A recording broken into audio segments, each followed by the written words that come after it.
धुळे आणि पाणी हे समीकरण नेहमीच चर्चेचा विषय ठरतं। 12ही महिने धुळ्यामध्ये पाण्यासाठी नागरिकांची तारेवरची कसरत बघायला मिळते।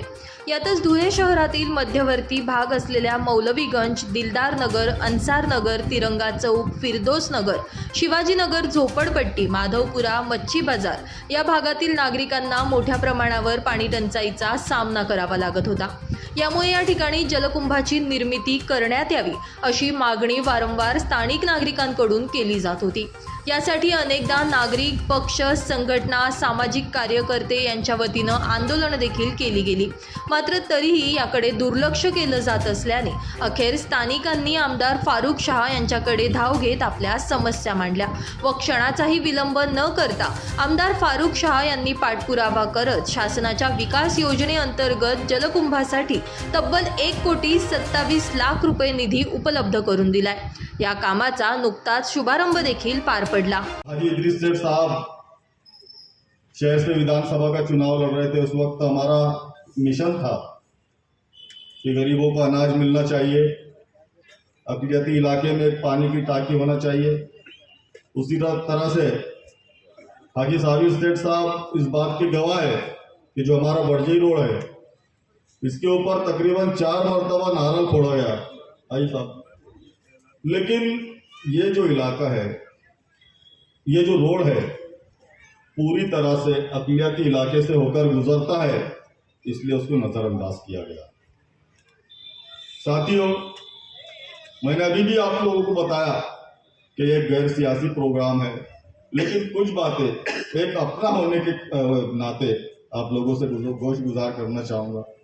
हमने पिछले कई पार्टीज में काम किया, पूरी मेहनत ईमानदारी के साथ,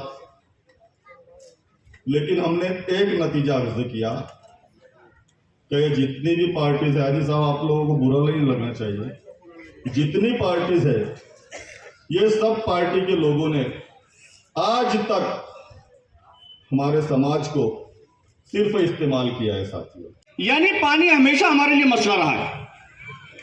कुर्बान जाइए डॉक्टर साहब के इरादों को, डॉक्टर साहब की सोच को। उन्होंने इस बात को मद्देनजर रखते हुए, जैसा कि एक एमडी और एक एमएस चाहता है कि जो मेरा मरीज है उसकी बीमारी जड़ से खत्म हो और उसका इलाज करता है, यही इलाज डॉक्टर साहब ने आज पानी की टाकी की सूरत में कर दिया है।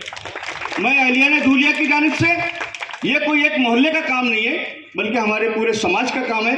मैं तमाम अहलियाने धुलिया की जानिब से आपको मुबारकबाद पेश करता हूँ और उम्मीद करता हूँ कि अगले चंद सालों में भी आप ऐसे ही काम करेंगे कि आपके हिमायती क्या, आपके मुखालफिन भी आपकी तारीफ करने पर मजबूर हो जाएंगे। दोस्तों और साथियों, भी पिछले दिनों हमारे जिला धुलिया के एक बहुत बड़े नेता, जिन्हें कार्य सम्राट कहा जाता है, हमारी उनसे मुलाकात हुई। उन्होंने कहा कि धुलिया शहर का आमदार जो निधि ला रहा है वो मैं समझता हूं कि पूरे महाराष्ट्र में कोई आमदार नहीं ला रहा है। ये बात का इतराफ करना, दोस्त तो दोस्त, सामने वाले भी अगर इस बात का इतराफ कर रहे हैं तो जरूर डॉक्टर साहब के अंदर कोई खूबी है। अल्लाह तबारक तआला ने उन्हें खूबी से नवाजा है। जैसा कि मैंने कहा कि दुनिया की सारी ताकतें मिलकर अगर किसी को इज्जत देना चाहे और अल्लाह ना चाहे तो नहीं दे सकती, और दुनिया की सारी ताकतें मिलकर किसी को जलील करना चाहे, बेइज्जत करना चाहे और अल्लाह ने ना चाहा तो नहीं दे सकती। धुळ्यातील अन्सार नगर या ठिकाणी असलेल्या मोकळ्या जागेवर या जलकुंभाची निर्मिती करण्यात येणार असून परिसरातील नागरिकांना आता पाण्यासाठी भटकंती करावी लागणार नसल्यानं नागरिकांमध्ये आनंदाचं वातावरण यावेळी बघायला मिळालं। नागरिकांच्या मूलभूत सुखसुविधा लक्षात घेता आमदार फारुख शाह हे पाठपुरावा करून निधी उपलब्ध करून देत असल्याने नागरिकांकडून त्यांच्या या कार्याचं कौतुकही केलं जातंय। सुनील निकम, माझा महाराष्ट्र न्यूज, धुळे।